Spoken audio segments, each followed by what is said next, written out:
Welcome back, everybody, to Navigating Amateur Motocross. Man, we're on episode number 15. This episode is brought to you by our dear friend, Mr. Derek Harris at HP Race Development. Speaking of the man, how are you, bud? I'm good, man. How are you, Mr. Robb? I am doing great. I'm really excited about this conversation today because you and I have been talking for the last, 6, 7 months about you get hit up. Hey, I'm getting arm pump on the bike, and you and I were talking about the difference between the mechanical side and the physical side. And I'm really excited to kind of merge these two concepts together, just like we do in all of our shows. It's not all physical and it's not all mechanical. And that's one of the things that makes this podcast so unique is we don't just talk about current events and things like that, because I think there's plenty of those that are out there and they're very good. What we're interested in is answering the questions, trying to address the frustrations of both the riders and the parents. So I'm really pumped on this one. You kind of been jet setting around. Last time I talked to you, you're out at club working with a couple of riders. How'd that go? Yeah, so I've been on the road for 2 weeks, and last week happened to be at Club MX. Got the opportunity to work with the Walton Kawasaki team, which happens to be hiring Phil Nicoletti this year for the Canadian Outdoors. I guess he's retired, but not fully retired, type of a deal. And so, yeah, we got the opportunity to do some onboard data and testing and mapping for them. And then also worked with the top amateurs a little bit. His dad's last name is Malinowski. I worked with his dad and we did some work on the bikes. Actually, I think that program's going to get curbed. Unfortunately, the kid's doing well enough that I think he's going to get picked up and supported. So all the work that we've been putting forward towards that program, I think is going to get shelved. We'll see. We'll know in the next couple of days. I was kind of excited because I think that kid could have probably challenged for some wins in the 250 class up in Canada as well. He was going to do the Canadian Outdoors to get some championship experience in the pro class prior to, going pro here in the US. And I think that was a smart move, kind of like Daniel Blair talked about in our previous podcast. Go race things that make you better. And that was a dad's Yeah. plan was, hey, I'm not just going to race Lorettas or just support just that. We're going to go race an actual championship. So I think that was kind of the goal. I'm bummed that we might lose them, but yeah, it was good. So we got to learn a lot, and it's neat. It's great to work with the elite of the elite. It's they're the best of the best of the best. So it's always a good time to learn and improve. No, I can only imagine. Plus, with dealing with Filthy Phil, I love his personality. I love how he doesn't mince words. I'm sure he's stubborn in his own ways and knows what he wants and isn't going to budge on that. But I mean, I think anybody that's been around the block a few times as an athlete or just, think about our parents, right? They're kind of set in their ways at this point. So I can only imagine how much fun you have with that. Well, like I said, man, I appreciate you every time we do one of these shows, the feedback that we get. I want to thank everybody who has sent us kind messages saying how much this podcast has helped them. And we're going to continue. We've got actually 2 full years already mapped out on subjects based on what we kind of know the ebb and flow of the season is looking like. And we're going to be bringing you information that we want to make sure that you can apply as soon as you hear this podcast. So, Derek, one of the things I find is interesting So real is, quick, yeah, go right ahead, we're brother. talking about arm pump in this podcast. If you didn't clue in on that at the beginning, Yep. this podcast is about arm pump, and I think that it's probably the And there's number going to be one problem probably, amongst most riders. and not to interrupt you, but it's not like we're going to talk about it today and we're going to be done with the conversation because there's a multitude of layers associated with arm pump. So go ahead, Derek. Just want to make sure people don't think, hey, I'm going to tune in once and that's it. And it's not that we're dragging it out, but it's not something that we can talk in, 60 to 80 minutes. No, and we've talked about it prior episodes. So unfortunately, if you haven't listened to those, you're going to have to go back and listen to them. But that said, today's focus is arm pump. And I think that if you Mm-hmm. didn't catch that at the beginning, that's kind of our goal. Of course, podcast goes where it goes. But yeah, that's our focus today. So on that topic, like what were you saying there? Well, the thing that I'm always interested in is, and I've got a little bit of a demented sense of humor when it comes to this, is when it comes to the physical fitness side, especially kids on 85s, the parents are like, "Oh, Rob, my athlete's too young for that. We're just going to buy stiffer suspension and faster motors." And I say as politely as I can, that's only going to expose more of your lack of fitness and lack of other issues associated with going fast on a dirt bike. Today we're talking about arm pump, which kind of tends to be the pointy end of the stick. Um, and we'll talk about what that means here in just a little bit. From your perspective, how many times, if you were to just kind of use a rough percentage, how many times have you seen people come in and buy suspension that's way beyond the pay grade of their athlete? I would say it's really common. I mean, our shop slowed up a little bit on that. I always tried not to sell stuff that you didn't need. And we're starting to change that, meaning like if a guy wants to buy coated suspension, you know what? You got your mind set up, I'll sell it to you. But at the Mm-hmm. same time, you know, most of the time you're buying stuff for looks or what you think is better over what is better. And so our goal is always to try and steer someone in the right direction. But at the end of the day, sometimes people's mind is made up. And actually, you ask a great question there, because I have a client whose bike's in the shop right now. We didn't do the suspension on it, but we were integral in his decision on how to go with this bike. And so he's got a guy more local to him that we like. And I said, yeah, find a local guy. We talked about that all the time on this Yep. show, right? Somebody you can work with. But his kid's a B rider now. He's actually working with you. And so he went out and bought some A kit KTM WP stuff, the full blown A kit, bigger tubes and all that stuff. And his suspension guy set it up for a national B rider.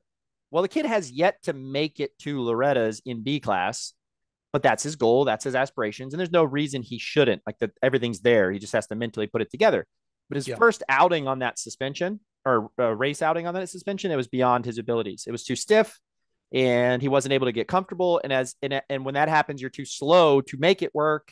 And so, didn't work. And it ended up causing him a lot of headache that weekend and just not a good weekend for him. So I'd say all the time, I mean, the reality is you don't need anything you don't need, right? You know that. And also, this bike's a rocket ship of a bike. That's what his dad wanted. We built it for him.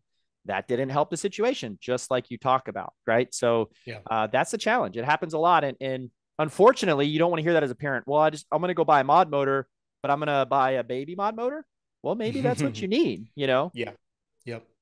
I want to make sure everybody understands. I don't want that to sound like I was being disrespectful or condescending. It's just, when you take a stock bike and you take it to your track and we try to put in a 20-minute moto, one of my rules of thumb is, out of a 20-minute moto, we should have no more than a 2-second deviation. There's a bunch of science behind it. And we're looking at heart rate data. We're looking at lap times. Now, if you tuck the front end or something like that, that's a different story. But if you keep all variables constant, we're looking for no more than a 2-second deviation between your fastest and slowest. And then what we do is we take the fastest and the slowest laps and we actually discard them and we average what's left. One of the things that we've been able to illustrate is an athlete who doesn't have a good, and we'll talk about these different categories a little bit more specifically, but somebody who doesn't have a base of fitness. Now, fitness is very generic, right? And we're going to kind of scratch the hood a little bit on some of these.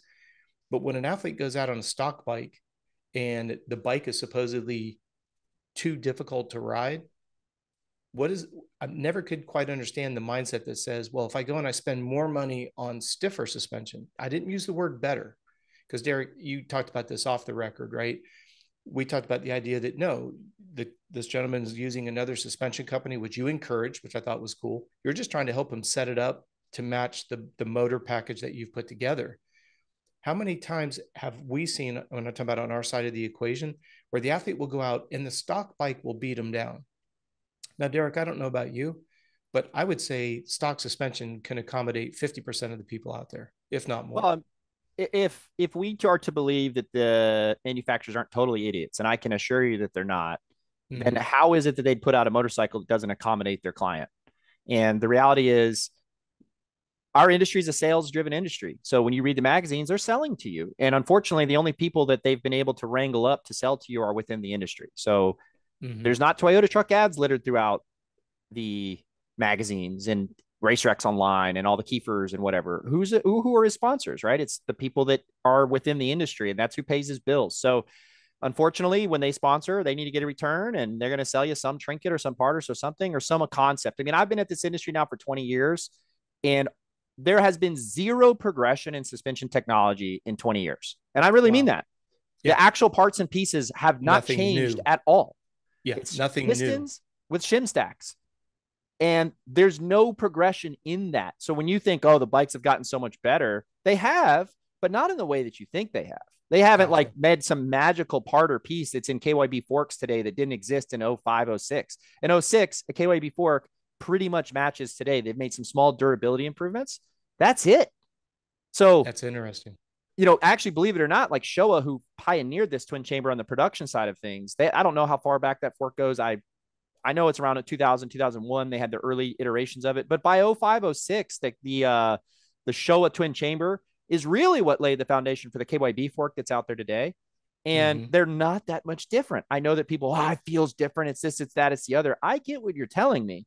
But if you were to tear them apart and I were to jumble up all the parts in a bin and say, okay, you tell me what's KYB and what's Showa, and you're just average consumer, you would never know.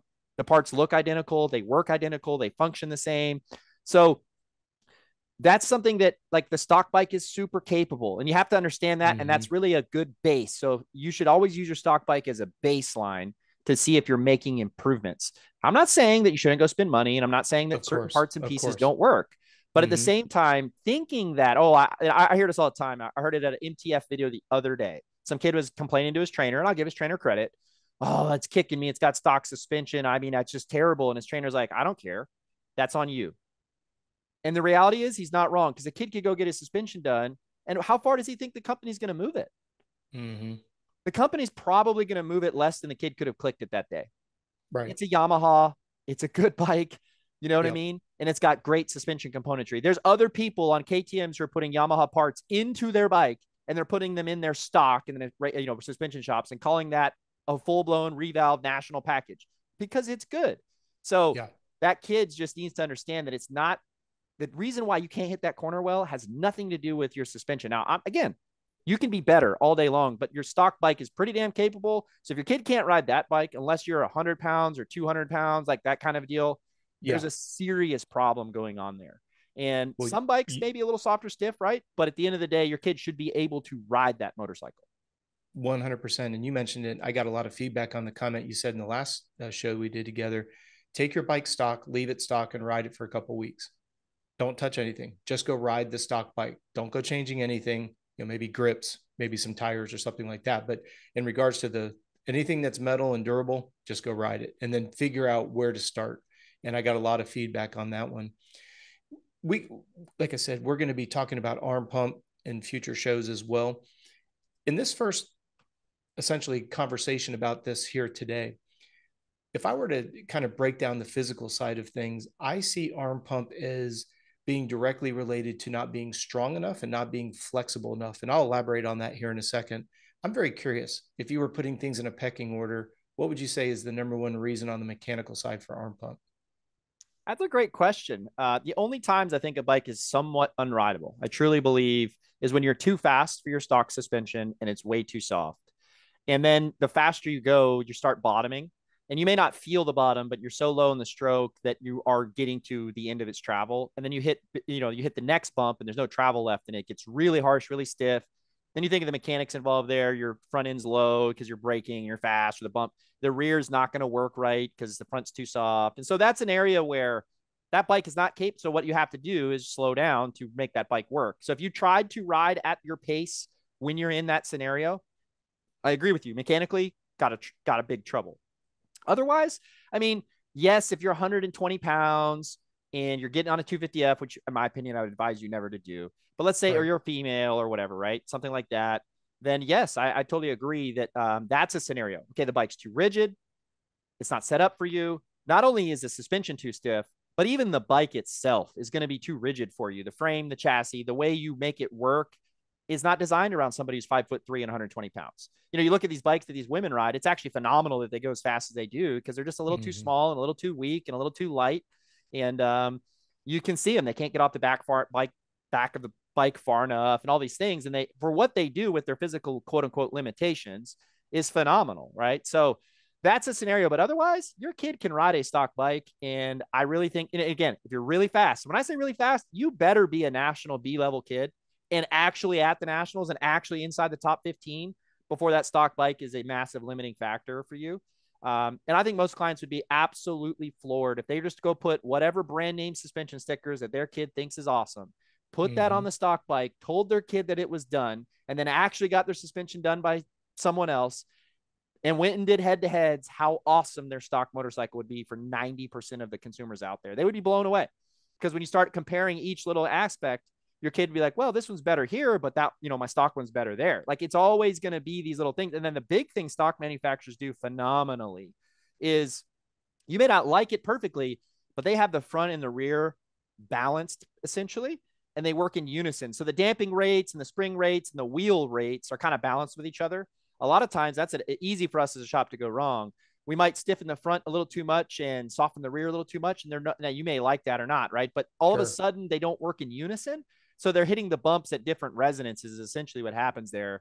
And then the bike's really out of unison. And then that creates a really hard bike to ride. So that's one thing stock bikes are going to do really well. And unfortunately, when you take your stock, I mean, I'm in a group chat with some guys, and one of the guys like had a brand new 350. I'm like, he hadn't rode it. I'm like, why haven't you rode the bike? He's like, I'm waiting on my suspension to get back. I'm like, well, what's wrong with your stock stuff? It's unrideable. I'm like, dude, it's made for you. Like, he's a vet. He's a local dude. He's not super fast, not super slow. You know what I mean? Like, it's bro, different your than Andrew bike's Short good. getting. It's different than Andrew Short getting a 350. For those of you who Yeah, know and that he can ride a Andrew's stock in, bike. You know what I mean? Like, Shorty can ride yeah, it. So and ride it to its limit, which is yeah, what I like think you is want to always see Forks fascinating. bottom out? Go watch Shorty ride stock Forks. He'll bottom him Yeah, out. You know? absolutely.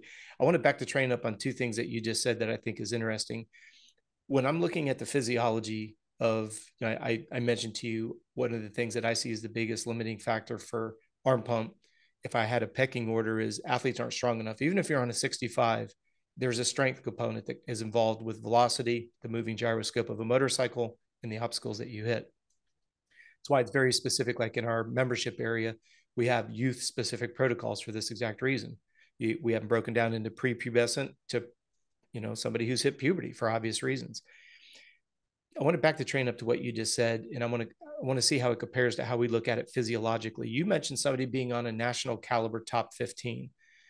If we were to convert that to lap times, what do you think, based on all your experience? Top 15, there's a lot of wiggle room in that. What do you think time wise should that top 15 be off the leader in seconds? I mean, in a perfect world, I would love to see them be within. If you're top 15 in the nationals, you should be within 2 seconds a lap of your premier competition. Now, that's not the Okay. case. They may be in a qualifying lap. We kind of see that. You see that in pro. Sure. But how the hell are guys getting lapped in heat races and supercross? And you're within 2 seconds a lap in qualifying time? It should not on paper be possible. So Right. their ultimate peak capability is better than their moto capability, like you talk about. Mm-hmm. And that's a Yep. Cooper Webb, Chase Sexton thing. We just witnessed it. Cooper Webb has not had that one lap blazing speed, although this weekend he was good. But in general, Chase has been faster. It doesn't matter. Cooper's winning this championship because on average, his laps are really good. That's just the fact of the matter. Yep. So I agree. I mean, if you go to Loretta's, and this blows my mind every year, go look at the lap times, and you're going to see a disparity of probably from first to 15th. I bet you 15th is probably on average, not his best lap, but on average, going to be 4 seconds a lap off, maybe 5. And when you start thinking about how big that really is over the course of 20 minutes, it's massive. And then you start thinking about the suspension requirements, pretty big, right? You're 4 seconds a lap slower. That means you're going through the bump slower, the jump slower, the this, that, the other slower. All of a sudden, I'll give you a great example that we talked about on the show is if you're faster at corners, your suspension works better out of the turn on acceleration chop. Why? Because you don't have to accelerate so hard. You're already going fast. Whereas if you start and stop and point and shoot your motorcycle, think how hard it is to get your rear wheel to absorb and track on the ground when you're trying to apply maximum horsepower. It's just not easy. And then, of course, if you're trying to apply maximum horsepower on these challenging rut conditions where they might have watered in between them, there's water, or it's hard pack, or it's, the rear tire slips and then grabs and slips and then grabs. And all of a sudden it just makes the bike really hard to deal with. Plus the chain forces involved. So anytime you're on the throttle, it's trying to extend your rear tire on most bikes. And so that stiffens your rear shock. Well, stiff rear shocks don't like to go over acceleration bumps, right? So the faster you go through a corner, this is why Jet makes bikes look so good. He's so fast through the turn that the bike works through the other stuff because of him, not because of just the bike. Of course, they make the bike phenomenal, but sure, I agree with. I mean, that's about to get to your point. I think I see at the amateur nationals, 1st to 15th on average is probably 4 seconds a lap off, and that would be my guess. In any class, pro, B, C, super mini, 85. I guarantee you, if we go look it up, we could look it up online. That's probably what we would see. You just piqued my memory about Tony Alessi talking that they would go to the pro nationals and they would see what Mike's times were against the pros, just same track, similar conditions. How far are we off the pace? If you were to apply that in the suspension / motor world, particularly for yourself, right? There's no sense bringing excessive amounts of power to somebody who can't use the power. We hear about that all the time. When you're looking at that numbers game, if somebody's legitimately within 2, how much, if they're coming, let's be extreme, right? They're coming off of a stock motor and somebody is showing, and I know someone's going to crucify me for this, but I'm using it only for illustration purposes. I know that no one's going to take a stock motor and be within 2 seconds of a top B class guy lap for lap. I understand that. But if you have a parent that's listening, that's trying to figure out, okay, let's say you have three motor packages. Well, let me ask you, what kind of motor packages do you have? Do you have three, four, seven between Yeah, that's a stock tough one. and It's budget depending, right? And then certain sure? packages, certain bikes. Actually, I think you'd be shocked at Loretta's, at Freestone. You could easily be within a second a lap on a stock engine on any class, on Okay. any class. And we've done this test. I guarantee it. Now, Well, like you here's say, as a numbers never parent, lie. as a parent, what you have to ask yourself. First and foremost, if your kid is not going faster lap times wise at these events on his mod bike, which I see all the time, the kids are the same exact speed, stock mod, then why not? And then when your kid tells you that it's bike related, and if you're confident that your mod bike's okay, maybe it's not the best mod bike out there, which I think as a parent's the worst thing you can ever tell your kid ever. Oh, well, we don't have the same bike. Well, okay, now your kid doesn't think you have the same bike. So why do you even line up? Yeah. Don't even waste your time. Like, Mm-hmm. what are you racing for? But at the end of the day, like, I see that all the time. We had a local kid named Gabe Harala, won a bunch of 65 titles, was a super fast kid, and he had a really good mod bike, and it was a good bike. And his dad even pointed this out. He's a smart guy. He's like, man, I don't understand why you spend all this damn money on this mod bike, which is clearly faster. And the kid at Oak Hill was turning the exact same lap time stock and mod. And one had stock legal suspension, and that class actually makes a roll because you can't put parts in that bike versus Okay. his mod, which had real suspension in it. I mean, there was no comparison. The kid can jump stuff on the mod and land hard. You can't do on the stock, right? And yet here he is getting identical lap times all week. And the dad's like, I don't understand. So there's an example of a national championship caliber kid winning titles on a stock and mod, same lap times at Oak Hill, which is a power fast, sandy track, right? Yeah. So yes, I would counter that. Now I will say you go pro, no hope. No hope. Those pro elite bikes, which you might think that these amateur kids are on those motors, they're not. I'll just promise you right now. Those guys are not letting that technology out. They're not going to do it. And number Yeah. two, they probably didn't, if you called me up and said, hey, I want a 2 hour engine, I'd be like, no, you don't. Are you really going to ship it to me every week? And if you will, we'll take your business. We'll do it in a heartbeat. But I have yet to Sure. have somebody actually, when push comes to shove, they'll be like, well, it's 2 hour engine, but I can go actually 10, right? No. Mm, Why would I even yeah. sell that to you? I know you're going to do that. I'm not going to put Right. my name on a motor that blows up and you blame me when I said it was a Yep. 2 hour engine, right? So long and short, at pro, I totally agree. That's where the guys are all close enough. They're all the best of the best of the best. And then the 250 disparity there is really big. Now 450, not so much, but you know what I mean? That there, good luck. If you took a bone stock 250F to an outdoor national, you'll be very fortunate to make mains, plain and simple. And I don't care So how good you are. let's play devil's advocate on something. When you're talking about a 2 hour motor, how much more horsepower am I getting out of that bike than a 10 hour? If I you don't know. We built don't it to develop in that spec. realm. I couldn't tell you. Like we haven't Okay. figured that Okay. out. So I don't think the So teams what? intend to develop in that spec either. Like I think their goal is to get a 20-hour engine, but it Okay. starts off as a 2 hour engine. And then over time they find what breaks and what doesn't break and whatever. So we have engines right now that we're 10 hours is kind of a hard limit. And the various, all everything's a weak link. You find one, you find another, whatever. So for Sure. example, a piston might be, or a valve spring, or a valve, or some bikes have unique issues. Like Cowie's had a unique exhaust valve issues in 2020 through 2024.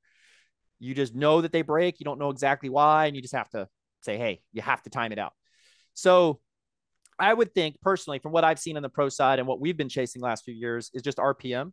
These elite 250s are turning ungodly numbers of RPM. I mean, we're talking like unbelievable numbers versus an amateur Mm, bike will just not turn that number. And okay. there's not necessarily more power there, although there could be, but there's other Sure. advantages that arise from that. Also, where you can place your power, you can place your power a little higher if you do that, and have when you shift a gear, it doesn't drop too far.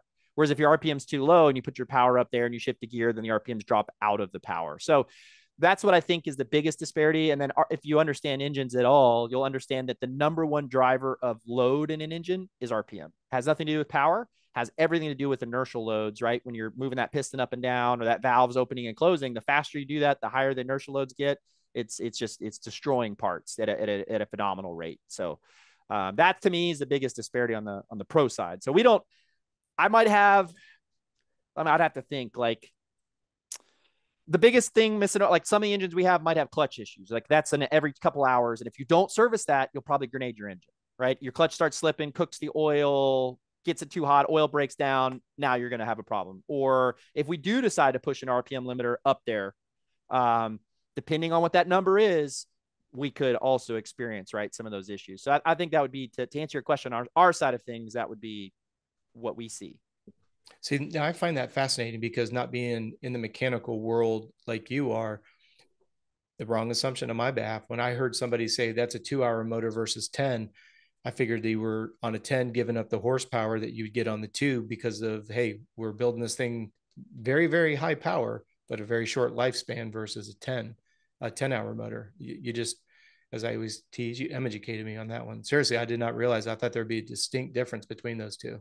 Yeah, I think like so. For example, we get people who don't know and follow the car world are like, well, you should try a faster. Yeah, you could make more power if you lift the valve quicker and harder and slam it into the seat, but you're going to lose durability. Well, we try cams like that. They don't make power all the time. Most of the time, they don't. These engines are highly advanced, highly evolved, and so as a byproduct of that, making power. There's the guy that I was working with, Malinowski, his dad. Like he was here for a week, and then I was up there for at a different time frame, trying to build this Yeah. bike up. And we were struggling to find that next breakthrough on the bike. Like we're trying to build something that's going to go crush it, right?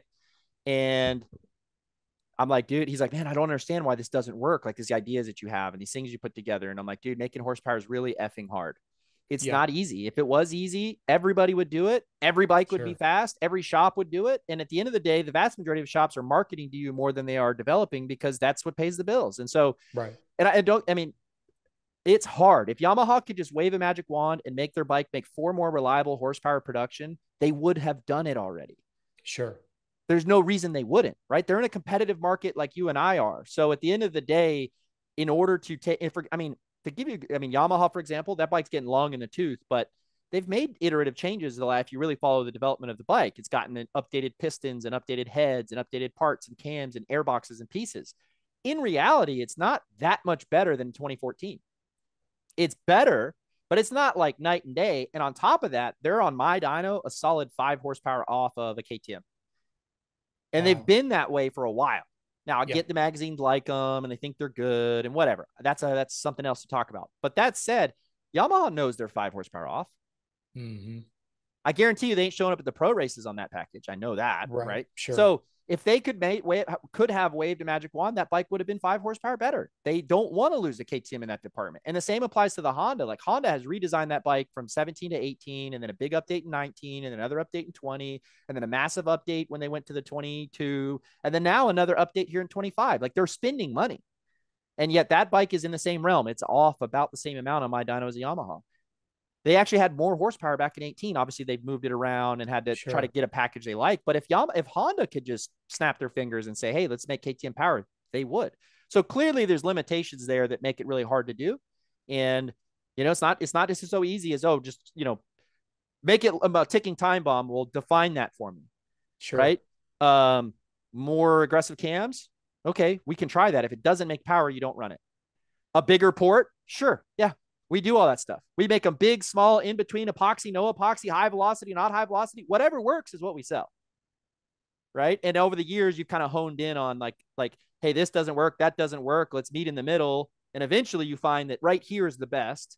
And then you have ideas that, well, what if I try right here and I do this other change? Maybe they'll work in conjunction. And once in a blue moon, you find that. You're like, okay, maybe the higher lift cam with, ironically, a smaller port is the way to go. Or maybe a smaller cam with a bigger port is the way to go, right? Like these little details. But at the end of the day, like everything's converged. And if I were to show you 5 engines, KTM Husky, Honda, Kawasaki, Suzuki, and put them on the table, you'd probably be like, they all look really similar. Like, Mm-hmm. yeah, because they're all doing the same goal. And so Yeah. they're all going to end up in the same realm. I know we're a little off topic here, but yeah. No, So no, no, no, you're not at all in this. But for those of you that are new to the show, thank you for supporting it. This is our mantra, right? We get onto a subject. It's not we're just sitting here regurgitating a script, and everything we talk about starts with a blueprint, and then we let it go organically. You just outlined the idea of let's move the you said it very eloquently, let's add epoxy, take away epoxy, make the port bigger, smaller. What time frame are you looking at? Let's say that I move to Texas and literally I can afford your services 24/7. What would it take for somebody to be able to try A, B, C, D? Because, not to insult anyone's intelligence, but as soon as you have 3 variables, that's 27 combinations, 3 to the 3rd power. Well, now you change a cam, a rocker arm, a piston, a valve, a this, a that. Now exponentially, you've got huge numbers huge of numbers of testing. configurations. How long does it take to develop? Essentially, is what you're saying. Let me put the burden on me. I need 6 months to pivot a human being. Yep. So whatever we do today, you will not reap the benefits for 6 months. That's why nutrition, building an aerobic engine, building a strength base, and on and on. We're going to continue to go through this conversation. I mentioned to you that when I see arm pump, the very first issue is always going to be strength. And then that lack of strength causes bad biomechanics. The bad biomechanics causes the athlete to be obviously in the wrong position, because you got to remember the body is always going to take the path of least resistance, which is the exact antithesis of proper biomechanics on a bike. You're working with a riding coach, his position, her position suggestion is not going to be normal, but you better be strong enough and flexible enough to do what that riding coach wants. I need 6 months. That's my magic number. Someone comes to you and they're like, all right, Derek, I heard you talking on the amateur podcast about you can add epoxy, you can take away epoxy, you can make the port bigger, smaller, change the piston, change the compression. How much time would I need? I'm in Florida. We have delivery issues, timelines. How much time do you need for me to sort it out to be ready to go to Loretta's? Let's make the assumptions I've qualified through. What do I need? What do you need from me time-wise? Depends what our goal is. So I'm always constantly trying to develop, right? Win. Everybody that's listening to this all wants the same thing. They want to win. Now, whether it's real or not, realistic. No, I guess I should say if it's a new bike, it takes a long time to get it developed. Okay. There's a whole lot of moving parts, right? Because I have a part idea. Well, I don't make pistons. That's too specialized of a process nowadays. Yeah. Right. You're literally looking at $10 to $15 million worth of equipment and 4 or 5 engineers and staff and years of knowledge in order to make a high quality race piston today. Wow. So you're not just slowing, I could go buy a $500,000 CNC machine. It's not capable of making a piston. Gotcha. Sorry. Like you're holding tolerances of 10,000 tenths of thousandths of an inch. On top of that, there's so much design that goes into it nowadays. It's unbelievable. Like it's So let's say it's a new motor. Well, they change the piston around. Well, we got to get a new piston made.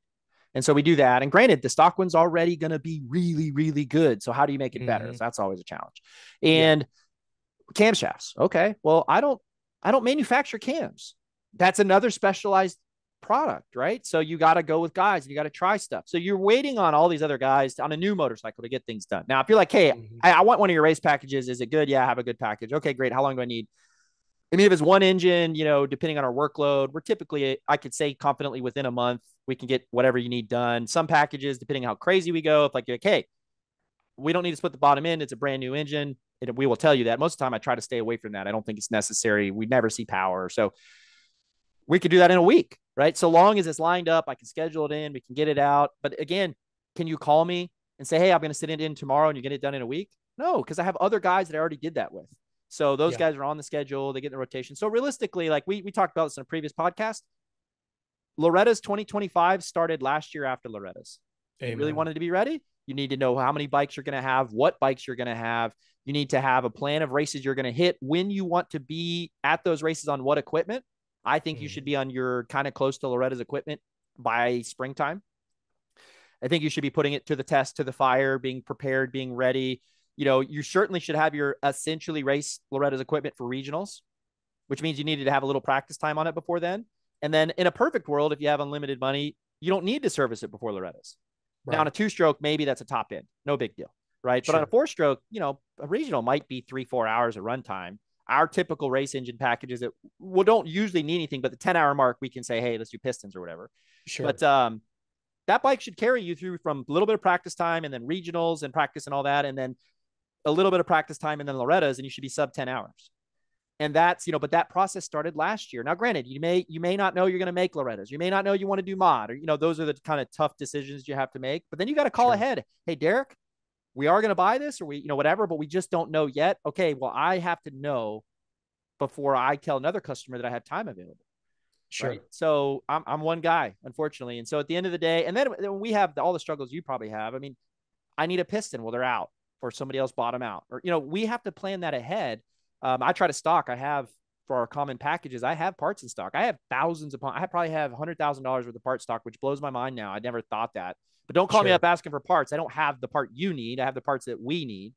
And so it's hard, right? It's really, really, really, really hard to keep up with that. And so that's the challenge. You need time. I would say, you can call me and we can see if it squeeze it in, but at the end of the day, like if you make it to Loretta's and you're the last regional, which is what, till June, maybe even July. Yeah. It's going to Let's be call a it June. tight Yeah. squeeze to get ready for Loretta's if you need something totally done start to finish. Well, in all your defense on what you just said right there, I probably receive 100 phone calls conservatively 3 weeks out from Loretta's every year, have for the last 25 years. And people will ask me for a hydration and nutrition program for their athlete. I don't know their sweat rate. I don't know their food sensitivities. I don't know how they deal with heat and humidity. I don't know where you're coming from. If you're from a low humid environment, then you're coming to Loretta's where you've got 100% humidity. The sweat on your arm, the water on your arm will not evaporate against another molecule of water. Water cannot evaporate against water. So now you've got a heat acclimatization issue. And like you were saying earlier, I could be unscrupulous and take your $100 and put together a program and send it to you. Would be stealing your money. That's why we don't do it, to be honest with you. If we haven't had at least 6 months to work with you to figure it, and this is not to try to sell the membership area, but I want people to understand the depth of the membership area. That's why we have nutrition in there. It takes a good 2 to 3 months, because think about it. What was your home air temperature in November compared to your home air temperature in June? I don't care where you live. It's warmer in June in Florida than it is in January. And I'm sure everywhere else, right? You could be in negative digits in January, and you could be in triple digits come June. Your sweat rate changes. How much body fat have you lost from January to June? Your sweat rate changes. What's your strength to weight ratio? Your sweat rate changes. What's your average and max heart rate when you race? Sweat rate changes. Calories, everybody needs them. And if you tell me that your little racer doesn't eat on race day because they get a nervous stomach, well, that's like your mechanic saying, I'm just too tired to pick up that race pail. I know you need fuel. I just don't feel it's, I just That's a don't want to great do way it. to, that's the best analogy I think you've come up with yet. It's like you've always said, well, then don't put fuel in your bike, right? Same thing as your Yeah. body. But that's the best analogy is like, well, they just, your mechanic decided not to put the fuel in your bike because he didn't want to. He was too tired. He Or, was or whatever. go the other direction. He just decided to throw diesel in instead of that race fuel Right. just Exactly. because he wanted to. And this is where we get into, and I want to make sure that this conversation is not getting convoluted.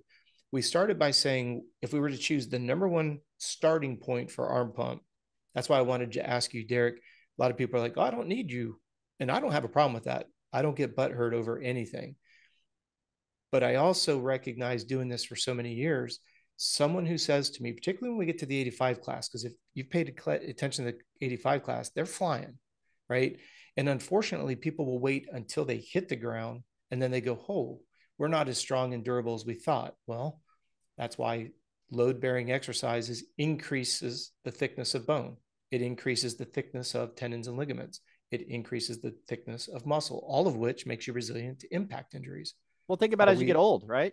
Yeah. Well, it's even worse. That's A why we natural have the vet process, show. right? So, I mean, like Yeah. if you're like 80s, you're fragile. Yes. Well, you stop doing load bearing work. Of course, you're old, but yeah, it's Yeah. 100. You nailed that. So, like on the arm pump side, I guess I'll throw it back in your court a little bit on the physiology side. So, if you were, Yep. you said strength, and I think you said flexibility. Well, strength and flexibility, and I appreciate you clarifying that, those have to be synonymous. They can never, ever be separate, because you can lift the house that you're sitting in right now or your shop that you're sitting in right now. You might be strong enough to lift it. But if you can't get your elbows high, if you can't look high enough up, further enough up the track, right? What do all the riding coaches say to you? You're looking at your front fender. Look up, look up. Well, all of a sudden, you don't have the flexibility in your upper traps and levator scapula to look up. Your SCM, it's a big fancy acronym for sternocleidomastoid. This is the muscles in the front of your neck that gets extended when you get hit from behind in a car accident. You get whiplash. These get overstretched. Well, if you're doing a lot of chest work and you're drawing this down, then your riding coach is telling you to look up. It's overstrengthened here without enough flexibility in the back. Therefore, you're looking at the front wheel. We're not factoring And in then you'll fear. probably cramp just in those muscles because they can't actually hit the position and they're fighting each other. That's exactly right. If you're not driving, listening to this podcast, roll your shoulders forward as far as you can until you feel tension in between your shoulder blades. Well, if your chest, pec major and pec minor, are overdeveloped, it's grabbing the head of the humerus, it's rotating those forward, which now puts the muscles in the back in an extended state. And it's like you flexing your bicep and holding that for 30 minutes. Right. Eventually, it's going to get tired. You come flying into a corner, you overcook the corner a little bit, the tire goes over the berm or out of the rut. When the wheel gets pulled forward, and obviously you're attached at the bars, right? Well, the muscles in between your shoulder blades are already overextended. The bike goes away from you. That's how you end up tearing muscles in between your shoulder blade. So going back to your statement, it's always going to be strength without flexibility is useless. Flexibility without strength is useless. And the main reason being is proper biomechanics on the motorcycle. To be able to maintain proper biomechanics, not for one lap, but for the duration of the race and for the number of races in a day, number of days in a row, right? You have Yeah. some of these spring nationals, there are 5 days of racing. Think about that. You can't just be strong for 3 sets. Right. You go to the gym and you got super strong upper body and you do 3 sets of 12. You're like, okay, 36 reps at 100 pounds. Okay. Well, now do that for 5 days. Do that for 20 minutes a day. Right. We're not even talking about classes where you might show up and you might have 6 motos in a day. Now, obviously, Well, the and that's duration's a little bit lower. right. And like, I'm getting older and wearing this Garmin watch thanks to you and working on that stuff. And like my body doesn't recover like it used to, right? Like I Mm-hmm. put in a workload and I'm beat. So even if you didn't put in a heavy workload at these race weeks, like Loretta's, you do 1 or 2 motos a day. It's not that big of a workload realistically Yeah, to some of these other amateur nationals or your regional, which is a massive workload. But if you can't recover overnight, doesn't matter. During that that whole doesn't week, if matter. you didn't get recharged up, doesn't matter. So that's a huge aspect of it. How many times have you been to Loretta's and you see somebody who like dominates, top 5 on Tuesday and can't even get in the top 20 by Saturday? Same bike, Yeah. same track. Now, granted, we understand that the track's going to go away. It's going to get sun baked. It's going to get wind burnt. Hopefully, it didn't rain there. But for all intents and purposes, if you keep all variables constant, started with a bang, ended with a fizzle. And And so, and the parents might believe that not to be physical, but it might just be physical. Like they just still well, haven't grasped that that's it's that's that. why I wanted to do this podcast together, because when somebody says to me, "Hey, man, we got arm pump in that first moto," and of course, I'm just gonna make a comment, and if you own it, own it. If not, ignore what I'm about to say. The rider gets arm pump, and the mom and dad calls me and goes, "He's not in shape. He got arm pump." Two different issues, because I can show you the last 6 to 12 months of work he's gotten. We have strength to weight ratios, we have time trials, we have all kinds of things that we evaluate. And the reason I say it in that context is I want your athlete to show up at that race confident that he or she is fitter than anyone else. They've got the right ratio of strength to weight. We call it a ratio of muscular strength, muscular endurance, and then we throw into that lactate tolerance. You guys know it as sprint speed, right? We don't go to Loretta's wondering if we're in shape. We've tested sometimes upwards of 9 to 10 times before we even get there. But here's what's interesting. The athlete will tell me, and I'm just, again, I'm going to call a spade here, right? The athlete's a very good starter, top 3 on the start, throws anchor and goes backwards. It's got to be the fitness program. Really? That's interesting. Well, what happened? Well, he got arm pump. It's your program doesn't work because my little Johnny got arm pump. Interesting. Do we get arm pump in practice? No, never have it in practice. What's the disparity between your practice bike and race bike? 9 horsepower. I'm done having a conversation. Yeah, we talked about this. The people who park their race bikes and never race them, well, then you're just doing yourself a huge disservice. Exactly. We have had that story with Braswell and, on the previous podcast, like you have to Yep. ride what you're going to race or close to it. We talked about the equipment disparities. And the reality is that, I mean, for the vast majority of bikes out there nowadays on most, like on a KTM or the stock bikes are really good. Mod bikes are not that much better. So in those scenarios, whatever, but like a super mini to an 85, that's a whole different motorcycle. Or if, for example, a super mini, a true 112 that we build or some other shops build that are really good versus a 105 practice bike that's bone stock, there is no comparison. Those are two totally different motorcycles. So this is what I think is interesting. If they've listened to what you suggested, right? They keep the disparity relatively minimal. And then we go and we practice on that race bike, never have an issue, never have arm pump. Yep. But conveniently, when we get to the races, all of a sudden we have arm pump. And we talked about this too on suspension, right? Well, that was the genesis for this one, right? Or this podcast here today. If somebody were to ask me, "Hey, Rob, in your opinion, what's the number one reason?" And you could make these somewhat interchangeable. It's going to be flexibility with strength and or a lack of an aerobic engine, which if we have time, we'll get into that here next. But what I find so interesting is everybody wants to have the modded motor. Everybody wants the A-kit suspension. And then we run into 2 disparities. Either you're not strong enough to ride that investment, or the investment works great in training, but amazingly, it causes arm pump when we go racing. What and how do you justify that? Oh, well, the I track was rougher. Okay, well, then right. practice on a rougher track. Like, and I say this all the time. And Derek, you've been to Loretta's numerous times. Think about that left-hander that's right before the mechanics area. Mm-hmm. Have you ever seen a rut that goes 45 degrees to the left and goes up against the wall of fame? That is the nastiest rut. There's not one line that comes out of that corner straight. Yep. Not one. Yep. So if you don't practice a track that gets completely clapped out, it's going to be 4-foot ruts. They're going to be baked. They're going to be wind beaten.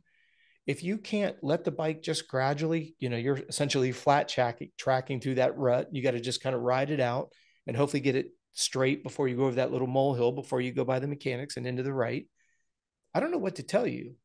It's not a fitness issue, and it's damn sure not an equipment issue. Well, and we see this all the time too. Like local C riders, younger athletes get really fast at a local Yeah. track, and they're actually fast. You watch them in person, like that kid's turning good, but their speed comes through speed. Meaning, in order to hit a turn fast, you have to come in fast. Yeah. Right? That it's requirement to lean over and go fast. Right. But at Loretta's, a lot of times it doesn't work that way. They are building a racetrack that Mm-hmm. completely screws up your corner entries with humps and rollers and bumps and all the hooks and all the roughness. So you now have to almost relearn how to ride a motorcycle, which is like trying to, if you ever have an inside rut that's too tight to the inside berm and you can't lean over coming into it, Yep. imagine that in every corner at Loretta's. Very few of those turns where you can just haul ass in, lay it over, and come out with no bumps. But that's Right. what you get to practice on. Well, guess what? I don't care how fast you go to your local practice track. I don't care how good you are there. I don't care how committed you are at your ruts. You ain't going to get that opportunity at Loretta's. And a lot of the outdoor Yeah. nationals, you're not going to. Like if you're taking it to the next level, you're going to have Yep. to learn how to ride screwed up situations. And that's why, like you said, and then you have a fast bike and you get all screwed up in a rut and you get on the gas and you're wheeling out of the turn, you're off the back of the bike and you're hanging on to it. Well, that ain't going to work. You know what I mean? Mm-hmm. So, But yeah. it damn sure is not the motor builder's fault. And it's damn sure not your fitness program. Now, I'm not trying to pass the buck. What I'm saying is, we've tested off the bike, we've tested on the bike. We know that you can go 20 minutes at Loretta's and be consistent. Again, the goal is less than 2 seconds. I know because we've tested it upwards of half a dozen to 10 times. We've gone out and we've seen how the bike is set up. Now, here's where I think it needs to take an interesting twist. What I have found, and Derek, I'd like your feedback on it. And if you're watching this on YouTube, leave us some comments below. Tell us what your experience has been on this. What I see happening, and you just hit the nail on the head, that left-hander, right? It doesn't shape up like a typical corner. One of the things I love about Loretta's, nobody rides that bad boy until Monday morning. That's it. I love that about Loretta's. Nobody could bitch and complain that someone has an advantage. But what does come to the cream that does come to the top is the athlete that can adapt. I was just talking to my wife about this past weekend. When you think about these pro supercross riders, right? We watch them halfway through the main event. They ride that track like they've been riding it for 15 years. Think about that. They just learned it 8 hours earlier. Like this past weekend, they didn't even get a free practice, right? Went right into 2-time practices, which are what, 8 minutes long? And then you watch them by the main. My point being is, what I think that if you have a young athlete that, and you're listening to the show, we are assuming that you do, teach them to be adaptable. Like one of the things I still blows my mind is, you have a turn track at home, do it backwards. It's amazing when that left becomes a right. And like I say, it doesn't set up smoothly. Does your athlete bemoan it? Or do they say, hey, I have to be a little bit more patient? Like you said, it's got this weird hook to it, or it's got this weird angle. You're not going to come in and just lay it over and butter it. Well, you still have to be the fastest guy through that corner when you're in a race setting. And How quickly can you adapt? and at Loretta's, as an example, practice is a totally different surface than it will be late in the week. It changes all week. So different. And It so you changes have so to much. adapt. And if you can't, it just drives me wild too when a kid, and I get it, you go through a rut, you know what it is, you stick with the rut. Yep. But if you're struggling with a corner, just change. Like Yep. especially if you're not winning the race, if you're losing right now and you're struggling with a corner every lap, you're like 2-3 laps in, you're like, damn, that corner's tough. I don't like that rut, but I'm gonna go in there Mm-hmm. again. Dude, there's probably 10 more in that corner you could go for. Right. It's So interesting you say that. Do you remember last summer when Jet was out front and they were talking about how here he is, he's got a 20-second lead, and he's all of a sudden changes his lines up the last 4 laps? He's just trying different stuff just in case he's got a backup plan. It's like doing a sight lap. when he Now, granted, they could rip it a right, little but bit. over the course of the race, he got 40 other dudes out there that are tearing it up to pieces, and he's probably Absolutely. identifying that. Well, this is the preferred line, and everybody's in it, and it's getting effed up. I'm going to go to a non-preferred line, and Mm-hmm. maybe there's an opportunity that it's better. Now, granted, actually, Well, that when they talk about being in second is an advantage, there are yeah, times where it can be because you can sure. search where the leader really is, and that's an example we talk about. Hey, if you're out front, you got to run the best line. You got to go the short. Don't give opportunities to other people to pass you. It is really hard to move up your lines if you're being hunted. But that said, if you're not winning and you don't like a corner, you should probably try something different. And Absolutely. it just blows my mind. Kids will stick to the same rut all moto and bitch about how they couldn't hit it. And it's like, well, you should have just not hit it. Like, Well, what's go somewhere crazy to else. me is let's say that they take your advice and they change their lines up and they're 11 years old. How much have they learned for when they're 12 years old? And then they're willing to change it up when they're 12. How much is that going to make a difference when they turn 16 and they're at A1 or they're at their first pro outdoor national? It's Yep. no, I think we forget the idea that we're there to learn. Yes, You nailed everybody it. You wants nailed to it. win. At the Ryder Malinowski's dad said something very accurate to me as part of their program. The kid's 16, I think, maybe 17. Okay. He's on he's going to be A this year. It's his first A year. So when do you go pro? Well, he probably could go pro next year. Like that's Mm-hmm. possible, but he's really not quite ready. And so you would get your teeth kicked in all year and maybe have injury. It's really hard to go to the pro grind. And he said Sure. something like, this is, I'll give Blair credit. He's talking about it, but he wants to be a good pro in 10 years. He doesn't want to be a good pro next year. Now, depending where you're at in development might change, but we got a mutual question from one of your guys. My kid's big. And this is actually a common question for any parent. If your kid's really big and you're trying to chase titles by sticking down to the bike that you're on because it's your age group and whatever, but your kid's too big for it. Well, you're probably at a disadvantage. There's no way around power to weight. I'm sorry. It Yep. is what it is. That doesn't mean your kid can't be fast on it because at the end of the day, you can be. But that said, you're at a disadvantage power to weight, but you will always be. If you're a bigger kid, you will always be. Doesn't matter how much faster the bike gets, there's somebody lighter than you on the other fast bike too. Right. So it is what it is. But at the end of the day, like, where do you want to be good? Do you want to be good this year on 85s or 65s or 50s? Or do you want to be good when you're a pro? And if you want to be good when you're a pro, focus on the techniques and things in racecraft and teachings that make you good when you're a pro, whether it's changing your lines, right? Whether it's riding the right size motorcycle for you, even though you're, you know, too young, or vice versa, staying on a bike when you're slightly too big because you're mentally not ready to go to the next class. And that's a big thing. You can't have a 12-year-old racing 250Fs against 17-year-olds and expect them to be there. They're not going to be the same athlete. So those are the things you have to understand, that you're building towards the future. So make Yeah. decisions, unless you're winning national championships right now, your kid probably has a lot to learn. And Yes. so why not have that approach as opposed to, well, we just got to win today? Well, if you're not winning today, then don't tell me that you got to win today. You need to build towards your winning opportunities. And let me add one more dynamic to that. And that is, where are you at as an athlete, right? If I'm in the super mini class and there's a kid that's, 3-time Loretta Lynn's champion, why am I trying to attach my lap times to his? And I think that's another area that there's got to be some relevancy. And we can talk about this on the psychological side of things, right? How many people, and I don't remember the exact number, I had it written down and I apologize, I've forgotten. How many people tried to qualify for Loretta's? It's a huge number. Yeah. Yes, let's just say it's 15,000 Yeah. people, just for even numbers, right? Well, how many of those people actually qualify for Loretta's? How many? 1,600, What? right on that number around there. 1,600. Yeah. Yeah, somewhere around that, right? So let's just say, It's probably half that, but there's 1,600 entries, I believe, right around that number. okay. So if I'm doing the math correctly, right? Let's say it's 16,000 people try to qualify, 1,600 get in, 1 in 10. 10%, Right. right? What I find interesting is there are 90% of the people out there that would be very happy if they just qualified for Loretta's, but they didn't. So they're disappointed. Right. Then you have the people that qualified for Loretta's that have never been there before, and they're like, I just want to experience it. And then after that week, they got maybe 22nd, 23rd. What's the very first thing they said? I should have gotten top 20. Right. And then the guys that got 20th, who last year were 35th, 36th, I would just be happy if I was top 20 and they get 15th, 16th. What did they say? I should have been top 10. The ones that were top 20, they're like, man, if we could break that top 10, just get underneath that impound area tent, I'd be happy. They get 8th and 7th. What do they say? Should have been top 3. It just keep moving the needle, moving the Which needle. is good. You need to do that, Well, but you you should be need to, happy with the success that you've but you've got accomplished. to base it on where you're at as an athlete. If you're trying to bite off more than you can chew, why are you trying to rush it? Like if you're a 15th to 20th place guy, just be the most consistent 15th place guy.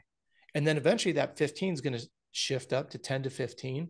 Try to be the most Well, consistent 10th. I'll give you a great example of when you make. So the Malinowski kid raced futures this weekend.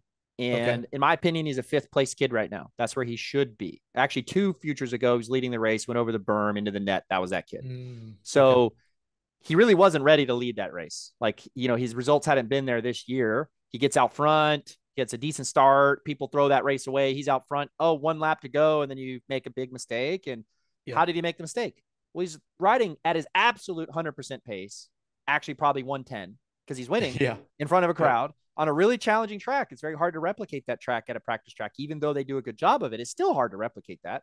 And Yep. then makes a mistake and doesn't know how to save it like a seasoned pro would. So then crashes. Well, this weekend gets a terrible start. I don't know if he was taking a nap. I don't know what was on. I could see it on TV. I could see from the top view shot that he was late. I'm like, oh, that was terrible. Like dead last. Couldn't have been worse. And it's funny, I have videos during the week where he's whole shotting all the club guys and that he's who's up against, right? That's the mental side of the sport, right? Yep. So screws up, coming from behind, actually has a good race going. I think works from I literally think he was last coming in the first turn, 18th, 17th, 15th, 16th, 14th. I think I saw 9th or 8th, somewhere around there with 1 or 2 to go. You know what you should be doing? You should be finishing 9th or 10th because you rode the best you know how to ride. You made it, but he's pushing, ended up crashing. I don't know if he got hurt or not. I think he might have hurt something on his finger or his hand or something like that. They're getting it looked at. But long and short, you know how much time you set yourself back by trying to get 7th or 6th or whatever you were doing? Yep. Your race was over the second the gate dropped. You fucked up.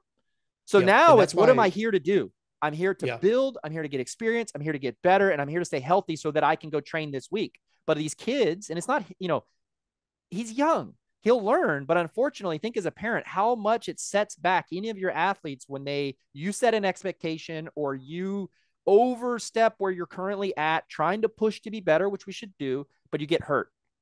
You set yourself back 4, 3, 5 months, 2 weeks, whatever it is. yeah, Well, that's a lot. Now you gave 4 months to your competition who's equal with you. And if he has a solid 4 months and does what he's supposed to do, he's going to be better than you when you get back, period. that's my point. That's my point. If you're playing the long game, right? With my clients, I say we're working on the rule of 1%. Get 1% better every day at something. And that's where I was saying earlier, and that's why I was asking you at the very beginning of this podcast today, because you piqued my interest. In your opinion as a motor builder, and you're very analytical and you've crunched an abundance of numbers, what do you think is realistic when you say you should be on par with a top B rider? Okay. You said 2 seconds. Now we take and we bring that down. You're currently not. You're 4 seconds off the pace. Okay. Well, where does that settle you in? To your point exactly. You're a 5 through 10 guy. Just be the fastest of those 5 through 10 and be consistent. And then eventually that becomes your new norm is you're now third and fourth. And then that becomes the new norm. That's what Daniel Blair does a great job with is just work with where they're at. And then eventually that becomes the new norm. But if you can do that over a 6 or an 8 month period, what we were talking about just a little bit ago, right? You go to the race with your young athlete. You're so excited it's your first time at Loretta's, and your athlete surprises you and ends up getting 21st in the first moto. You went there, drove there, just going, my goodness, this is so cool. We're one of only 1,600 people or 800 people at this race. This is so cool. Well, then all of a sudden your athlete gets 22nd. You change the expectations. We need top 20. Well, now all of a sudden you just move the target. Now your athlete's not quite sure. You've changed the expectations. You're going up into a pay grade that you're not ready for. I hate to say it, but you're just not there yet. Yeah, you had a good moto, but why would you have one moto? You're just happy to be there. You get one moto, you're just barely out of the top 20. Like you said, maybe you got that accidental start or just you consistently just moved your way through. You just navigated beautifully. Why would you go and change the expectations all of a sudden? Because now what happens is mom has a set of expectations, dad has a set of expectations, rider has a set of expectations. None of them overlap. And now by the end of the week, we're going, why are we here? Hand me another beer. Right. I think that Pissed the off. Lawrences do this really well.